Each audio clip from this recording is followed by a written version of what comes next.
Brasil, a pergunta é se o Brasil não está atrasado para fazer uma reforma tributária, porque o restante do mundo, não de forma geral, que também não tem esse conhecimento para falar que é massivo, mas você pega, por exemplo, a própria América, o continente americano, você tem... A maioria dos países já adotaram o tributo sobre o consumo, um modelo IVA, né, um tributo único. A Europa quase que massivamente, o mundo desenvolvido, o mundo moderno quase que massivamente. A pergunta é, ainda está em tempo para fazer uma reforma se a gente não perdeu esse time, né, para fazer uma mudança? Excelente. E é bom a gente começar com essa pergunta, porque a gente precisa primeiro nivelar alguns conceitos. Aqui eu vou dar um passo para trás, se me permite. À vontade. Primeiro a gente precisa lembrar o que é o tributo, para que ele existe. Então, o tributo não é, assim, no primeiro momento parece, é porque eu tenho que pagar e ponto. Mas o tributo, ele existe para custeio dos serviços públicos. Não vou entrar no mérito se eles são efetivos ou não no mundo ou aqui no Brasil, mas ele existe para isso. Então, quando a gente compara o sistema tributário brasileiro com o sistema do mundo, eu não consigo fazer isso sem antes comparar a forma de custeio do Estado que o mundo escolheu e que o Brasil escolheu. Eu não posso fazer isso sem antes comparar a forma geográfica do mundo com a do Brasil. Então, vou usar um exemplo clássico que muito se usa. Os Estados Unidos, lá a gente vai para lá, já pega o IVA, já recebe o cashback, né? Quando você olha um mapa geograficamente falando dos Estados Unidos, você tem as unidades federais, tem os estados com índices populacionais muito semelhantes. Você tem a Flórida com um quantitativo de IDH muito semelhante com os demais estados. Enfim, tudo é muito harmonioso. Quando a gente pega, e a Europa, consequentemente, quando a gente pega o Brasil, e agora eu estou falando só em questões geográficas ainda, o Brasil ele é muito pulverizado. Eu tenho uma grande concentração de pessoas nos estados, por exemplo, de São Paulo, Minas, Rio, com IDHs gigantes e poucos outros estados populosos, como Espírito Santo. Nós temos o quê? 4 milhões de habitantes, Nordeste, enfim. Você tem uma desuniformidade geográfica muito intensa. Quando eu falo de desuniformidade geográfica, de populacional, eu estou falando de desuniformidade de poder de consumo. Concorda? Quanto menos habitantes, menos poder de consumo, consequentemente, menos economia girando eu tenho. Bom, então a gente já entendeu que o Brasil é diferente dos outros países. Então, essa comparação ela precisa de um pouco de cuidado, é por isso que eu gosto de fazer esse recorte.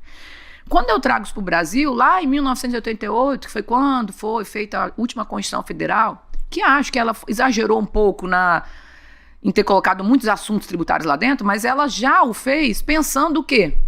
Nessas desigualdades do Brasil. Tanto que eu acho que imagino que você vai fazer umas perguntas sobre incentivos tributários, mas só para a gente contextualizar, lá na Constituição Federal de 88, ela já determina que, olha, os tributos eles vão ter que ser uniformes, uniformidade geográfica, com exceção de o quê? Incentivos fiscais para promover o desenvolvimento regional. Ponto. O Brasil já está diferente do mundo. Então, quando eu falo no IVA, e o modelo do IVA mundial, ele é muito baseado, como a gente vai ver, que é um dos pilares principais da reforma atual, no consumo do destino, me preocupa muito porque o Brasil tem destinos concentrados em algumas poucas regiões. Então, o Brasil, e aí é um outro dado interessante, quando a gente olha para o mundo, no sistema tributário mundial, o Brasil hoje, ele é infinitamente mais tecnológico no que se refere principalmente à Receita Federal do que o restante do mundo. Você já deve ter, você é da área, o T-Rex, né, o famoso T-Rex lá, a Magedon da Receita Federal. Hoje o mundo está pedindo ajuda para como operar ou sistematizar ou transformar a nota fiscal em eletrônico, porque não é assim hoje na América. Lá ainda é papel, na sua grande maioria. Como eu coloco? Exatamente. Como eu faço isso digital? Então, veja, nós estamos avançados tributariamente mais do que muitas partes do mundo.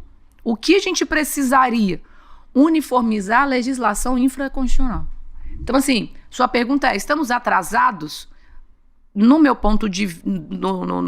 nessa análise histórica, não. A gente está avançado em muitas coisas. O que a gente precisa avançar? Em harmonização das legislações infralegais, mas assim, então, o que eu quero dizer é, não perdemos o time. E fazer reformas comparadas ao restante do mundo me preocupa muito, porque o mundo tem outro modelo, e aí, para finalizar, o mundo tem outro modelo, Cláudio, político.